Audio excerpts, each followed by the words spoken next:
vocês aqui, vocês podem se perguntar por que eu preciso ter o potencial de ação. Porque é a partir do potencial de ação que eu vou poder estimular a contração muscular, eu vou poder estimular a secreção de outras substâncias por células neurais ou neuroendócrinas para a produção de inúmeros hormônios. Eu posso estimular a liberação de diversos neurotransmissores que controlam diversas funcionalidades no nosso organismo. Então, é importante que vocês tenham noção do que é o potencial de ação e por que esse potencial de ação ele é tão importante para a manutenção da vida de um indivíduo. Bem, e como atingimos o potencial de ação? Quando a gente tem um estímulo, né, sendo injetado em uma determinada célula, como vocês conseguem observar aqui nessas duas células que estão sendo mostradas, em A e em B, o que é que vocês conseguem observar? Que essa célula, ela sofre um estímulo, esse estímulo altera o potencial de membrana dessa célula. Você vê que ambas o potencial de membrana é em menos 70, só que uma não consegue alcançar esse potencial, enquanto que a outra sim. O que é que vai diferenciar uma célula da outra, esse potencial, para que ele seja alcançado? Para que a célula ela consiga despolarizar, ela vai precisar gerar uma alteração na membrana, alteração essa a ponto de em uma zona especial no neurônio, que é uma zona denominada de zona de gatilho. Nessa zona de gatilho será inserida um determinado estímulo e esse estímulo ele deverá ser capaz de suscitar o potencial de ação, tá? Então aqui, por exemplo, o estímulo que foi aplicado a essa célula aqui, ele não foi capaz de gerar um potencial de ação. Por quê? Porque ele não conseguiu alcançar o limiar de excitabilidade. Então ela sai de menos 70, ela sofre uma alteração, mas ela não ultrapassa. Ela não consegue ultrapassar. Esses estímulos são chamados de estímulos sublimiares, tá? Enquanto que aquela célula que está em um repouso sofre uma alteração, né, do potencial, onde essa alteração, esse estímulo consegue alcançar o limiar de excitabilidade, essa célula ela despolariza devido à abertura dos canais de sódio, e a abertura desses canais de sódio faz com que a célula ela despolarize ao longo de toda a membrana, gerando potencial de ação com essa morfologia bastante característica aqui que vocês estão observando. Quando não deflagrado aquele potencial de ação, nós chamamos de potenciais eletrotônicos, ou seja, aqueles pequenos potenciais que são gerados, mas que não são capazes de gerar um potencial de ação. Então, nesses potenciais eletrotônicos, eu tenho uma transmissão passiva das diferentes voltagens ao longo da minha membrana, e o somatório de cada um desses potenciais eletrotônicos pode vir, sim, a gerar um novo potencial de ação. O potencial de ação, que é esse aqui que nós conseguimos alcançar um determinado limiar, ele é dito como tudo, fenômeno do tudo ou do nada. Por que isso? Porque a minha morfologia, a morfologia do meu potencial de ação obedece uma amplitude e uma duração que serão sempre constantes, tá? Então, é por isso que eu classifico o meu potencial como um potencial de tudo ou nada, tá? É o meu potencial de ação. Então, essa imagem aqui, essa figura, ela acaba nos ajudando a entender melhor. Toda vez que eu for colocar uma figura para vocês, eu vou acrescentar um detalhe, uma informação que antes eu não havia dito, tá? Então, aqui, ó, representa a mesma figura anterior, onde a minha célula ela encontra-se polarizada a menos 70 milivolts. Eu tenho uma corrente estimulatória que é inserida na minha célula. Essa célula ela vai sofrer uma alteração, só que essa alteração não consegue alcançar o limiar de excitabilidade. Se ela não consegue alcançar o limiar de excitabilidade, eu tenho respostas sublimiares. Essas respostas sublimiares são respostas de potenciais que nós denominamos de potenciais eletrotônicos, e com isso eu acabo tendo a morfologia do meu potencial de ação. Essa morfologia ela acaba demonstrando que o meu potencial de ação, ao ser iniciado, eu tenho no seu princípio a abertura dos canais de sódio com a despolarização da membrana. Chega um momento que esses canais eles começam a ficar inativados. E uma vez inativados esses canais de sódio, eu tenho uma diminuição da minha condutância, aumento da condutância do potássio. E com isso, minha célula começa a repolarizar. Chega um momento em que os canais de inativado eles passam a canais fechados. Todo esse processo ele acontece rapidamente. A despolarização é uma despolarização rápida, enquanto que a repolarização com a abertura dos canais de potássio são repolarizações que acontecem de forma lenta, porque os canais eles são canais que se abrem lentamente. Essa lentificação na abertura desses canais vai fazer com que a minha célula ela passe a valores menos negativos do que antes. Então, você vê aqui que ela passa a um estado que nós chamamos de hiperpolarizada. Ou seja, ela está mais negativa do que deveria estar. Por quê? Por causa da lentificação da abertura dos canais de potássio. E isso faz com que se prolongue um pouco mais a restituição da membrana ao seu estado anterior, que é o estado de potencial de repouso.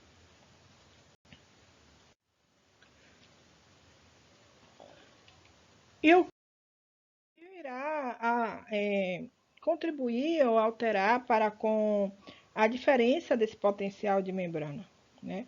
Essa alteração dessa diferença de potencial de membrana vai se dar a partir de dois íons catiônicos, que são os íons sódio e o potássio, tá?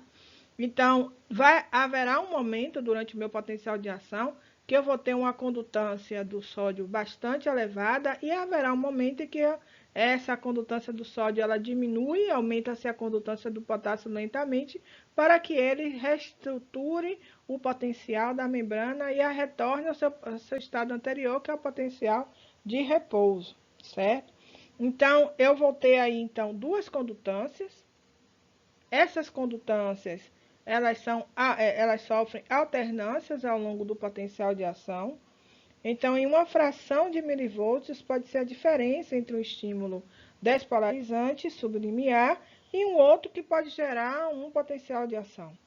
Então, se eu consigo aumentar a condutância do sódio e diminuir a condutância do potássio, eu posso com isso gerar um potencial de ação sim, tá? Então, existe um aumento progressivo da corrente de sódio, né? Existe um influxo de sódio para dentro da célula.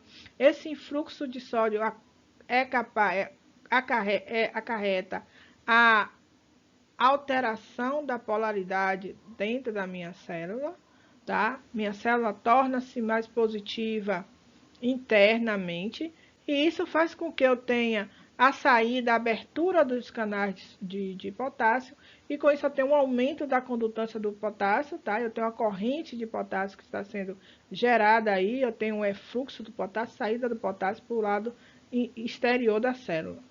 Juntamente com o potássio, eu tenho também aumento da força motriz e aumento lento da condutância desse potássio. Bem, então, para entendermos melhor, nós vamos analisar os experimentos realizados em axônios gigantes de Lula, né, que alguns cientistas utilizaram para poder verificar o fluxo, a corrente de determinados íons sódio e de potássio, assim como eles fizeram, gente, com aquele experimento da técnica de Pot-Clump, vocês lembram na semana anterior, que nós trabalhamos para poder verificar qual seria o íon que mais contribuía para com o potencial de repouso. Eles estão fazendo aqui esse experimento exatamente para isso, para poder corroborar e saberem qual seria o íon que mais contribui, colabora para com o potencial de ação, né? Colabora com a despolarização da membrana. Para isso, eles utilizaram duas toxinas, a tetrodoxina, tá? Que é conhecida como a TTX, e a tetraetilanamônio, que é conhecida como a TEA. A TTX, ela é um bloqueador dos canais de sódio, impedindo, portanto, que o potencial de ação ele seja realizado. E dessa forma, o impulso ele não é propagado, ocasionando com isso a morte do indivíduo, obviamente. Já a TEA, ela é uma toxina, ela vai agir nos canais de potássio dependentes de voltagem, bloqueando esses canais. E dessa forma, quando você tem o fechamento dos canais de sódio, você não vai ter a abertura dos canais de potássio. Então, com isso, eu não vou ter repolarização, impedindo, portanto, que o potencial de ação ocorra, tá? E, consequentemente, vai evitar a propagação do impulso nervoso, certo? Então, agora fica mais fácil a gente poder compreender as ilustrações, tá? Então, aqui, quando ele utilizou o TTX e fixou as correntes de entrada e de saída, como vocês estão vendo aqui, ó, tá? Então, 300 nanomolar. Primeiramente, eles colocaram aqui uma corrente, que é a corrente controle, onde você tem a entrada e a saída com a voltagem fixada do axônio de Lula. E quando esse material, esse axônio de Lula, ele é tratado com o TTX, o que é que vai acontecer? Deixa eu pegar aqui meu passador. O que é que vai acontecer? Ele observa que a corrente de entrada ela foi completamente eliminada. Então, com isso, eles acabaram chegando à conclusão de que o sódio ele é responsável pela corrente de entrada na célula durante o processo, né, de despolarização. Já em C, que ele utilizou o TEA, né, o que é que ele vê? Ele coloca também, né, os mesmos controles, ele fixa ali a voltagem, você tem corrente de entrada, você tem corrente de saída, e ele coloca o TEA a 6 nanomolar. Quando ele coloca esse TEA, o que é que ele observa? Ele observa que a corrente de saída ela foi totalmente abolida. Então, com isso, eles conseguiram entender que a entrada na célula e que a entrada do sódio na célula, na verdade, ela vai provocar uma despolarização. E o que está saindo é consequência do potássio que está repolarizando aquela célula. Então, com isso eles concluíram que o sódio ele é responsável pela despolarização, enquanto que o potássio é responsável pela repolarização, e isso se dá pela alteração dessas condutâncias. Então, agora eu sei que eu tenho um estímulo. Esse estímulo foi capaz de atingir o limiar e gerar um potencial de ação, que o meu potencial de ação ele é constituído pela despolarização gerada a partir do alcance desse limiar que abriu os canais de sódio.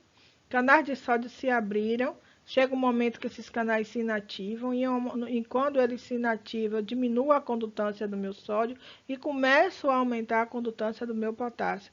Esses canais, uma vez inativados, né, os canais de potássio se abrindo, ocasiona a repolarização da membrana, até que a lentificação desses canais de potássio faz com que a minha célula ela fique hiperpolarizada. Tá? Então, aí eu tenho dois períodos durante o meu potencial de ação. Um que eu chamo de período refratário absoluto e outro que eu vou chamar de período refratário relativo. O período refratário absoluto vai ser aquele que, por mais estímulos eu der na minha célula, ela não será capaz de suscitar um novo potencial de ação. Entretanto, o período refratário relativo, a depender do estímulo que eu insira na minha célula, ela pode vir a suscitar um novo potencial de ação. Né? Esse estímulo é chamado de um estímulo supralimiar, porque terá que ser um estímulo maior do que o estímulo dado anteriormente para que o potencial de ação seja gerado. Por quê? Porque a minha célula agora ela está hiperpolarizada, ela está com valores mais negativos do que quando no potencial de repouso. Então, isso faz com que esse estímulo tenha que ser um estímulo muito maior para alcançar. Por quê? Porque a diferença de potencial de membrana agora aumentou. Tá? Para a gente poder entender melhor esse fluxo de íons e esse período refratário, vamos lembrar daquela imagem que nós colocamos na semana passada dos canais iônicos dependentes de voltagem. Lembrem que acima são os canais dependentes de voltagem do íon sódio e embaixo do íon potássio. E lembre-se também que durante o repouso, os canais de sódio dependente de voltagem, ele estará fechado, tá? Ele vai estar fechado nesse momento. A minha célula ela estará em repouso aqui, certo? Quando a minha célula ela sofre um estímulo e esse estímulo é capaz de gerar um potencial de ação, eu tenho uma despolarização. E a despolarização acontece porque esses canais estão ativados, eu tenho um aumento da permeabilidade ao sódio, esse sódio, então, ele entra dentro da minha célula e, com isso, a minha célula ela se torna mais positiva, ela sai de menos 90 e passa a mais 35. Vai ter um momento que esses canais eles estarão saturados. Por mais estímulo que você der, o sódio ele não será mais capaz de entrar na célula e isso não gerará um potencial de ação. Vai ser quando meus canais de sódio dependentes de potássio, desculpa, os canais de sódio dependentes de voltagem, eles estarão inativados, tá? E quando eles estão inativados, eu tenho uma diminuição da condutância, da permeabilidade do sódio para dentro da minha célula. E enquanto isso, o meu potássio, que quando em repouso, o canal de voltagem dependente de potássio ele está fechado, durante o potencial de ação, esses canais eles são ativados, eles ficarão abertos. Então, eu tenho um aumento aqui da condutância do potássio, lentamente, mas eu tenho. Quando inativado, esses canais, quando eles se encontram de forma inativada, eu não tenho potencial de ação sendo gerado. Entretanto, quando eles começam a se fechar e canais de potássio começam a se abrir e a célula ela fica hiperpolarizada, eu posso sim gerar um segundo potencial de ação, desde que o estímulo que eu submeto a essa célula seja um estímulo capaz de alcançar o limiar de excitabilidade. Então, esse estímulo terá que ser maior, terá que ser supralimiar. Por quê? Porque a minha célula agora está no seu estado hiperpolarizado, ela está com valores mais negativos do que antes, ok? Então, só recapitulando que existem dois fatores que vão responder por esses fenômenos refratários, que vai ser a inativação dos canais de sódio, tá? Essa inativação desse canal de sódio, ela vai prevenir com que eu tenha um aumento da condutância do sódio, ou seja, um aumento da permeabilidade do sódio à minha membrana, e eu vou ter, em um segundo momento, aumento da condutância do meu potássio, tá? E o aumento dessa condutância do potássio, quando ela é alta, ela faz o quê? Ela evita com que canais de sódio se abram, ok? Então, eu vou ter duas fases, potencial de ação em um período refratário absoluto, onde nenhum estímulo ele será capaz de iniciar uma segunda resposta regenerativa, e eu vou ter o potencial de ação no meu período refratário.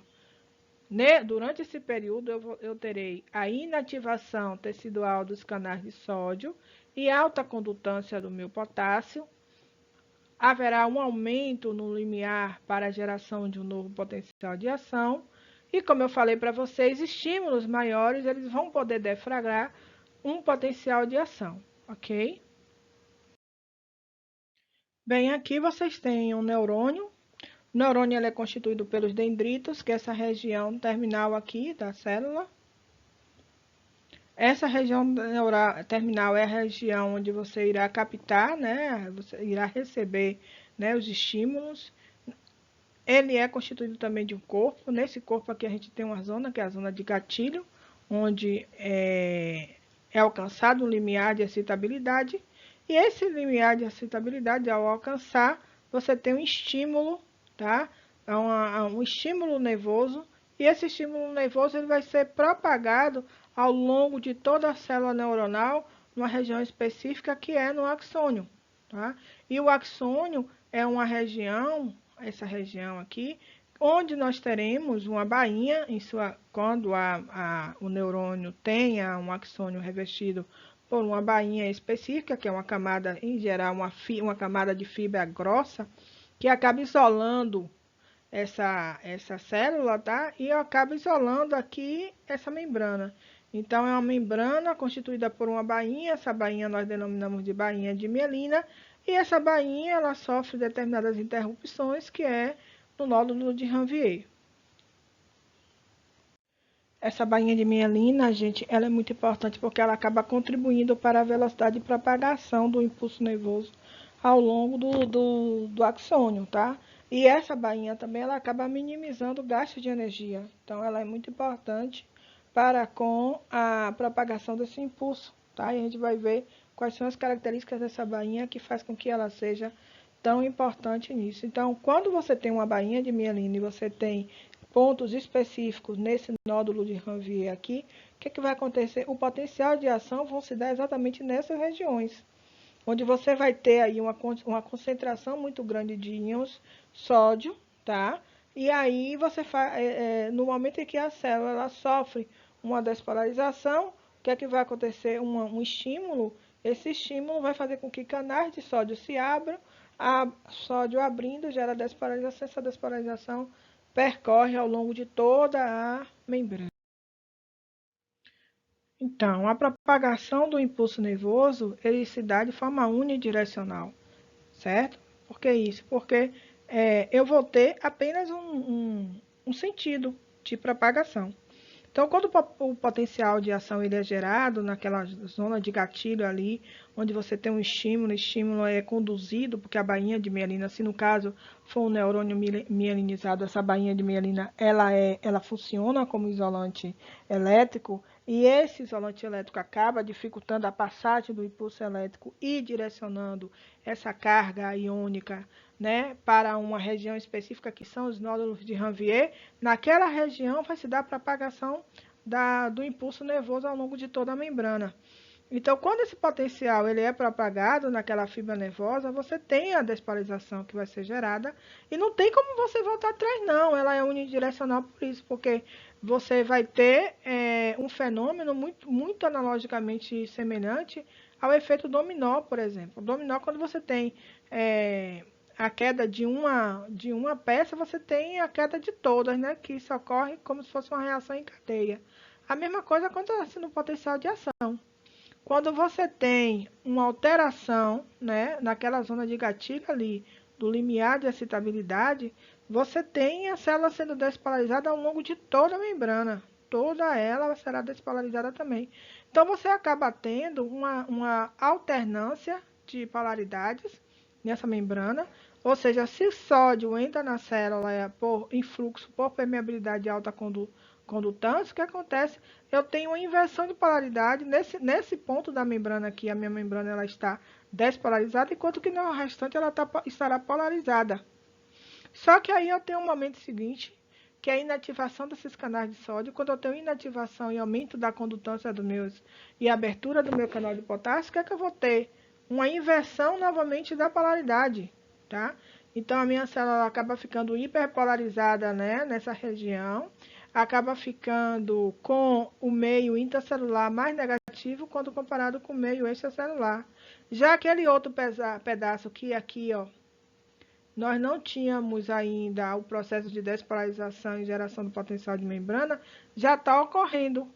Isso se propaga ao longo de toda a membrana, não somente naquele pedaço ali, mas ao longo de toda ela, certo? Até que se perpetue e que se finalize na região final do axônio, onde é que serão as regiões que todo aquele estímulo, todo aquele potencial de ação será transmitido para uma outra célula neuronal, outra célula diferente dela, que caracterizada como sinapse, que a gente vai ver um pouco mais adiante. E a gente, algumas propriedades, né, que a gente vai observar aqui dos neurônios, e que envolve, obviamente, a bainha de mielina, porque ela apresenta uma alta resistência por ela ser esse isolante. Se a bainha de mielina tiver uma fibra muito grossa, e a própria bainha de mielina, ela faz com que você tenha um aumento da velocidade da condução, da propagação desse impulso nervoso, sem contar que ela também contribui para a diminuição do gasto de energia. Por quê? Porque aquele potencial de ação que foi gerado, que está sendo gerado, ele vai ser, esses íons para que gere esse potencial de ação, eles são direcionados a uma região específica que são os nódulos de Ranvier, e lá acaba facilitando a conversão desse impulso elétrico, né, E quando você tem isso, você acaba tendo sim uma economia no gasto de energia aí, porque não está ocorrendo ao longo de toda a membrana, e sim naqueles pequenos fragmentos, né, naqueles pequenos conectivos que são os nódulos de Ranvier. Então, a bainha de mielina confere alta resistência a essas células neuronais, tá? Então, por isso ela é um excelente isolante elétrico, e aí ela acaba conduzindo esses íons para uma região determinada, e a presença, né, de determinados condutores, como por exemplo a água, onde esses íons eles vão estar dissolvidos, proporcionam uma baixa resistência. E a partir disso eu tenho o potencial de ação sendo gerado. E essa propagação, essa velocidade de propagação desse impulso nervoso ao longo de toda a membrana, né, do axônio, e essa condição, né, de você ter o potencial de ação sendo gerado em pontos específicos da minha membrana, eu chamo isso de condução saltatória, tá? Quando eu falo em condução saltatória, eu não quero dizer que o meu potencial de ação está sendo gerado e que esses íons aqui eles estão sendo deslocados, né, fora da minha membrana, ela está saltando fora da minha membrana, não. Eu estou dizendo que eu tenho uma bainha de mielina, essa bainha de mielina ela funciona como isolante, e esse isolante dificulta a passagem do impulso elétrico desses íons nessa minha bainha de mielina, nessa região aqui, ó, tá? Então, o que é que eu faço? Eu simplesmente, né, eu tenho regiões, e essas regiões fazem com que os meus íons se desloquem para elas, e chegando nessa região, o que é que vai acontecer? Eu vou ter ali a despolarização da minha membrana, abertura dos canais de sódio. Quando eu tenho a abertura do meu canal de sódio ele passa para dentro da célula, tá? Potássio, vai ter um momento que potássio vai sair, e com isso eu vou ter o potencial de ação sendo propagado ao longo de toda a célula nervosa, tá? Não esquecendo que para que isso aconteça, numa célula mielinizada, a mielina, ela proporciona isso, um melhor gasto de energia, né? Uma distribuição melhor desses íons, e que esse potencial de ação seja gerado apenas em um ponto, diferente de uma célula não mielinizada, tá? Que vai ocorrer ao longo de toda a membrana, e você acaba tendo também um gasto maior. Ok? Então, essa animação aqui, que é de um autor desconhecido, por isso que eu coloquei aqui que é um autor desconhecido, que não é de propriedade minha, e que ela explica bem o fenômeno de condução saltatória numa célula mielinizada e numa célula não mielinizada. Ok?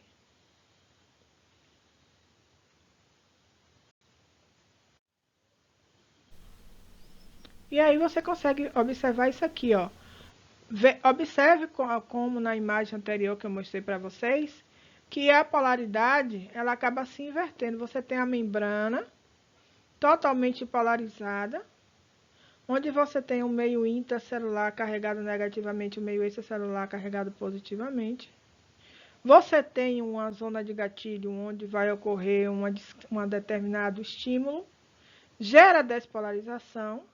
Quando você tem uma despolarização e o potencial de ação é atingido, eu sei que eu tenho 3 fases no meu potencial de ação, né? Despolarização, repolarização e hiperpolarização, e ela retorna ao repouso. Então, aqui, ó, você tem ó, a inversão da polaridade. A célula onde ela estava positiva, ela se torna negativa. Onde ela estava negativa, ela se torna positiva. Vamos olhar mais um pouquinho. Quando você tem a inversão da polaridade, vai chegar um momento onde você não vai ter mais a ativação do meu canal de sódio. Meus canais, então, eles estarão inativados. Nesse momento, eu tenho um período refratário absoluto.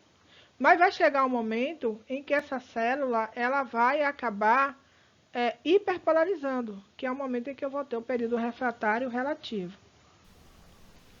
Isso não esquecendo que acontece a questões de milissegundos, tá? Ó, e acontece rápido. Obviamente que aqui não é em questão de milissegundos, mas dá pra gente ter uma noção do que acontece.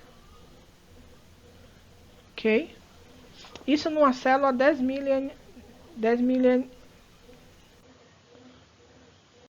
desmielinizada. Vejamos o que acontece numa célula mielinizada.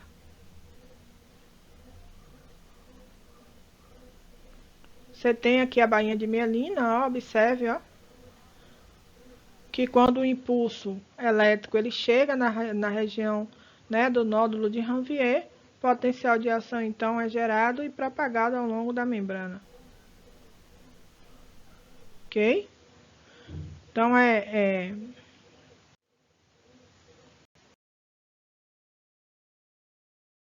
quais seriam então os componentes responsáveis pela velocidade de condução do potencial de ação? Primeiro é a condutância da membrana. O que é a condutância da membrana? Porque quanto maior a condutância, menor então será a velocidade de condução, já que é necessário maior tempo para descarregar o capacitor. Em segundo, é a resistência interna da membrana. Então, quanto maior a resistência, menor será a velocidade de condução. E aí a gente tem também o diâmetro de uma fibra nervosa, né? Porque quanto maior for o diâmetro da fibra, maior será, obviamente, a sua velocidade, né? E a nossa bainha de mielina, porque a nossa bainha de mielina, a gente já observou, né, nos slides anteriores, que aquelas fibras mielinizadas, elas acabam apresentando baixo custo energético, elas conduzem muito mais rapidamente as fibras não mielinizadas, visto que as fibras mielinizadas elas vão ter menor capacitância, portanto, elas descarregam mais rapidamente e, além do mais, você vai ter uma resistência interna não modificada, que isso é importante também para a propagação. E a temperatura, né, gente? Porque a gente sabe que quanto maior a temperatura, maior é a agitação molecular, e com isso aumenta o fluxo iônico, a velocidade de condução do potencial elétrico também acaba se beneficiando com o aumento da temperatura. Muito bem. Então, agora a gente só vai recapitular as etapas do potencial de ação. Então, a gente tem a fase de despolarização. Essa fase de despolarização é seguida de um overshoot, que é quando você tem ultrapassado, que é exatamente nessa região aqui, ultrapassado o limiar, né? Você atingiu o período de ultrapassagem, então os seus canais de sódio eles estão saturados e inicia então a repolarização. Então, no processo de despolarização, você vai ter a abertura dos canais de sódio dependentes de voltagem e você vai ter um aumento da condutância do canal de sódio, você vai ter um aumento da permeabilidade desse canal, certo? No segundo momento, a gente tem a repolarização. A repolarização, eu vou ter a abertura dos canais de potássio dependentes de voltagem, tá? Em seguida, eu vou ter a hiperpolarização. Essa hiperpolarização, eu já vou ter canais de sódio e de potássio inativados. E eu vou ter aqui a ação da bomba de sódio e potássio, que a gente vai falar um pouco mais adiante.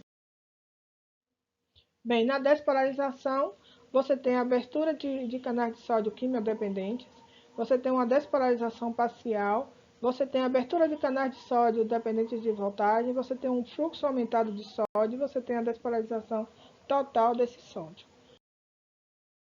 Já na repolarização, ocorre a inativação dos canais de sódio, a abertura lenta dos canais de potássio, essa abertura é tardia e no final da repolarização você já tem um fechamento desses canais. Na hiperpolarização, né, você vai ter a participação e o funcionamento da bomba de sódio e potássio, que elas vão ser constantes. A hiperpolarização acaba por retardar o fechamento dos canais de potássio e você tem transporte ativo que regenera o gradiente. Isso tudo vai acontecer em questões de 1 a 1,5 milissegundos. Vale ressaltar aqui, ó, nessa figura, que você tem um número de sódio e de potássio, as concentrações de sódio e de potássio e suas condutâncias nas diferentes fases do potencial de ação. E você observa aqui como que isso acontece, né?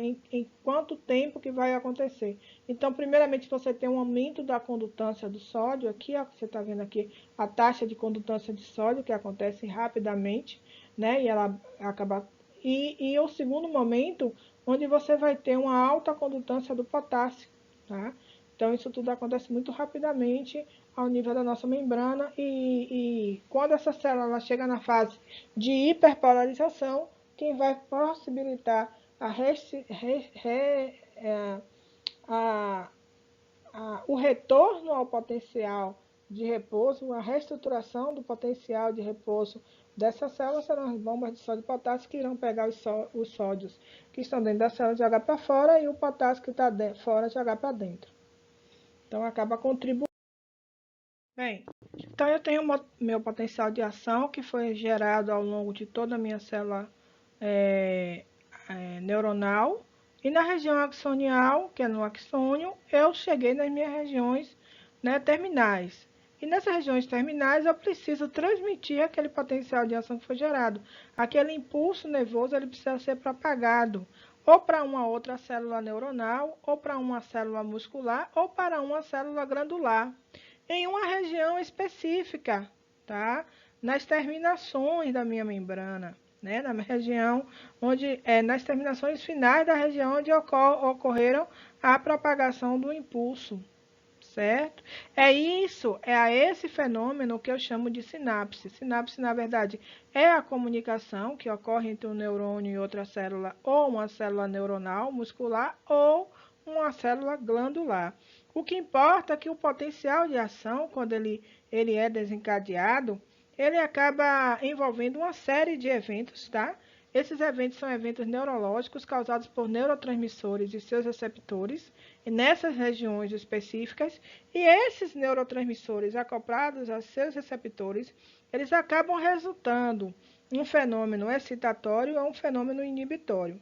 Se esse fenômeno excitatório, né, no momento em que uma célula ela sofre uma alteração, né, excitatória, ela sai do meu potencial de repouso e passa a estar despolarizada.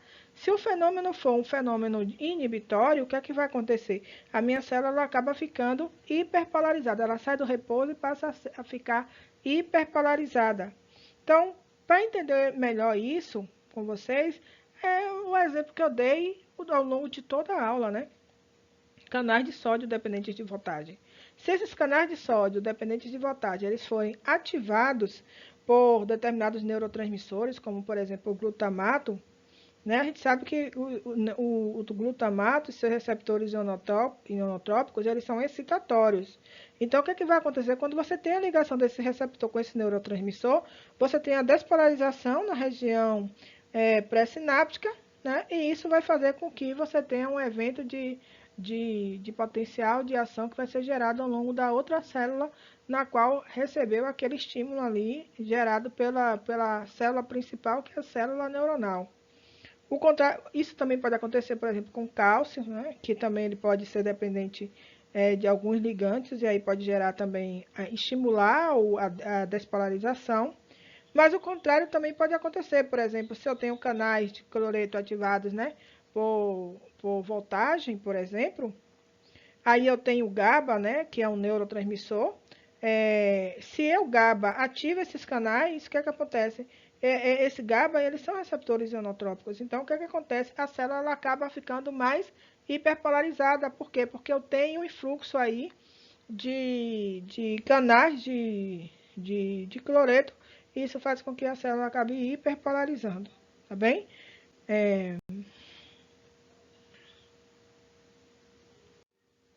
Muito bem. Então, agora, a gente vai colocar como exemplo aqui o que acontece nas junções neuromusculares, tá? Então, a gente sabe que as junções neuromusculares, elas são consideradas um tipo de sinapse especializada. E ela vai ser definida como a transdução da atividade elétrica através de um terminal nervoso motor, né, através de uma fenda sináptica para a membrana muscular pós-sináptica. Quando isso acontece, você tem aqui um neurônio motor. Se eu amplificar esse neurônio motor, eu vou ter uma placa motora aqui. E se eu amplificar um pouco mais essa placa motora, eu vou ver que eu tenho regiões específicas nessa placa motora. Tá? E aí o que acontece? Aí essa região específica vai haver a ativação do potencial de ação e a ativação desse potencial de ação a partir de diversos neurotransmissores substâncias neuroquímicas vão fazer com que eu tenha a contratibilidade muscular. Então, eu tenho contração muscular e essa contração muscular, ela se deu porque eu tive uma unidade motora gerada por um neurônio e por uma fibra muscular. Então, quando eu falo nessas regiões, nessas junções neuromusculares, regiões específicas, eu vou ter três regiões. Eu vou ter uma região que eu chamaria de região pré-sináptica. Nessa região pré-sináptica, eu vou ter vesículas carregadas de substâncias neurotransmissoras. Nesse caso aqui, eu tenho várias substâncias preenchidas, né, várias vesículas que vão estar preenchidas com a acetilcolina, que é um neurotransmissor excitatório, tá?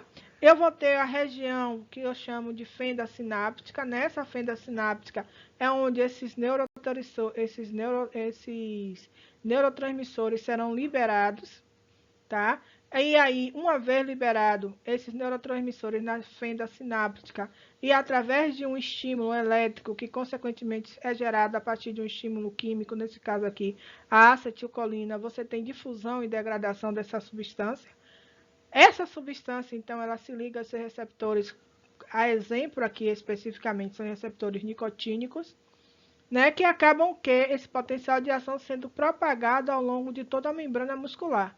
Então, é um processo coordenado, tá, e comandado a partir de um potencial de ação que foi gerado em uma célula neuronal, ok? E aí tem alguns detalhes que você precisa saber sobre o neurotransmissor. Primeiro, que o neurotransmissor ele deve estar presente sempre no neurônio pré-sináptico, como está mostrando aqui para vocês, tá? Então, segundo, ele deve ser liberado na fenda pré-sináptica por um processo de exocitose após a despolarização, e essa despolarização vai ser dependente de um estímulo provocado por canais, por cálcio, né? A partir do momento em que você tem abertura de canais de cálcio dependente de voltagem. Esse neurotransmissor também ele vai ter que se ligar a um receptor na membrana pós-sináptica. Nesse caso aqui, o receptor que ele se ligou foi o receptor nicotínico. E aí, vale ressaltar que esses neurotransmissores eles vão ter alta afinidade, especificidade para com aquele receptor. Caso contrário, você não ativa. Então, muitos fármacos que a gente utiliza, né, para diversas funções no nosso organismo, eles funcionam como se fossem agonistas ou antagonistas, que acabam bloqueando ou competindo com esses neurotransmissores nos sítios ativos desses receptores. Isso faz com que a gente acabe desencadeando no paciente uma hiperpolarização ou uma despolarização da membrana, ou uma despolarização sustentada, seja qual a finalidade que você queira. A gente pode manipular a abertura e fechamento desses canais a partir do momento que a gente consegue inibir ou ativar a ação desses neurotransmissores na fenda sináptica ou nos seus próprios receptores, ok? Então, ainda falando sobre os neurotransmissores, eu posso ter dois tipos de neurotransmissores de potenciais pós-sinápticos, que são os PEPs e os PIPs, tá? O potencial pós-sináptico despolarizante é denominado potencial pós-sináptico excitatório, que são os PEPs. E o hiperpolarizante, o potencial pós-sináptico inibitório, que são os PIPs. Então, PEPs e PIPs, eles são, portanto, alterações. Essas alterações são localizadas no potencial de membrana e são causadas por abertura de canais iônicos dependentes de neurotransmissores. Então, nessa figura aqui, você consegue observar o efeito de um neurotransmissor excitatório, no caso aqui um PEPs, tá? E embaixo você consegue verificar a ação de um neurotransmissor inibitório, no PIPs, tá? E o efeito desses neurotransmissores acabam causando uma corrente de hiperpolarização ou uma corrente de despolarização. No caso da corrente de despolarização, você consegue observar aqui que o principal íon responsável por essa despolarização nesses potenciais aqui excitatório é o íon sódio, enquanto que aqui o principal íon responsável é o íon cloreto. Eu posso dizer também, gente, que PEPs e PIPs, eles são classificados como respostas elétricas de baixa voltagem e de respectiva amplitude, e essas respostas e essa amplitude, elas são diretamente dependentes da quantidade do neurotransmissor no qual está sendo excitado ou inibido, tá? Então, esses potenciais pós-sinápticos, eu posso caracterizá-lo como evento elétrico, sim, né? E que se dão a partir da abertura de canais iônicos, dependentes de neurotransmissores, cuja a minha amplitude vai ser baixa, mas que essa amplitude ela vai ser variável, né? Aí a gente para pensar, né? Que durante o potencial de ação, se vocês lembrarem, ele é um fenômeno do tipo tudo ou nada. Por quê? Porque ele tem amplitude de direção constante. Já os potenciais pós-sinápticos, não. Tanto o PEPs quanto o PIPs, essa variação e essa amplitude, elas são variáveis, certo? Não esqueçam disso. Então, só recapitulando, né, quando você tem um potencial de ação, esse potencial de ação, ele percorre toda a minha membrana neuronal, chega na região axonial e na região terminal do neurônio, esse potencial de ação, ele chega lá, você vai ter o processo de despolarização da membrana, né, a partir da liberação de determinados neurotransmissores. Então, o primeiro evento que acontece é a liberação do cálcio. Então, o cálcio, né, os canais de cálcio dependentes de voltagem, eles se abrem. Ao se abrir, eles acabam se difundindo para dentro da região terminal do axônio. Se você observar aqui, dentro dessa região aqui, final, você tem um monte de vesículas. Essas vesículas estão carregadas de neurotransmissores. Nesse caso aqui, esse cálcio, a entrada desse cálcio, ele acaba estimulando o que? A liberação, a degradação dessas vesículas e, consequentemente, liberando esse neurotransmissor, que é exatamente o passo seguinte. Ó. No passo seguinte, você tem aqui, nesse caso, o neurotransmissor é a acetilcolina, tá? Aí o cálcio entra nessa região citoplasmática, estimula essas vesículas aqui a liberarem acetilcolina através do processo de exocitose. Aí o passo seguinte é que essas acetilcolinas, elas acabam se difundindo naquela região da fenda sináptica e acabam se ligando a receptores nicotínicos, que são receptores com alta afinidade para com a acetilcolina. O passo seguinte é que, quando você tem o acoplamento dessa acetilcolina a esses receptores, existe uma modificação, né, translocacional, e essa modificação faz com que esses canais eles se abram. No momento em que esses canais eles se abrem, ele permite com que íons sódio, né, como demonstrado aqui na figura em vermelho, eles entrem para a fibra muscular. Ora, se o sódio entrou na célula, ele gerou o quê? Despolarização.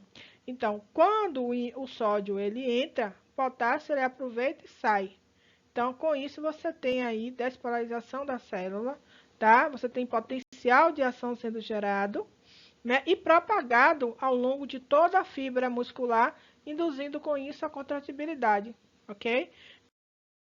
Então, aqui foram algumas patologias que atingem a junção neuromuscular e que eu falei para vocês em sala de aula, que são doenças neurológicas, esclerose lateral, amiotrofia, então o mal de Parkinson, de Alzheimer, por exemplo, são doenças neurológicas que podem estar envolvidas com a falta de comunicação neuronal, de sinapse, ou então por rompimento ou como é que se diz? O desgaste da bainha de mielina, tá? Síndrome de Guillain-Barré, miastenias graves de distrofias musculares. E aqui, como eu mostrei para vocês em sala de aula, alguns trabalhos que foram realizados por alguns fonoaudiólogos e que são importantes porque pensem sempre em cada aula que for dada no que você pretende abordar no seu seminário. Vocês estão livres para aplicarem qualquer uma dos assuntos, dos temas abordados na profissão de vocês, desde que vocês utilizem as propriedades físicas para explicar o fenômeno que está acontecendo. Não somente a patologia, mas também uma metodologia aplicada para a identificação ou diagnóstico daquela patologia. Então, fica sempre a dica aí. E muito obrigada e até a próxima aula. Um beijo no coração de vocês.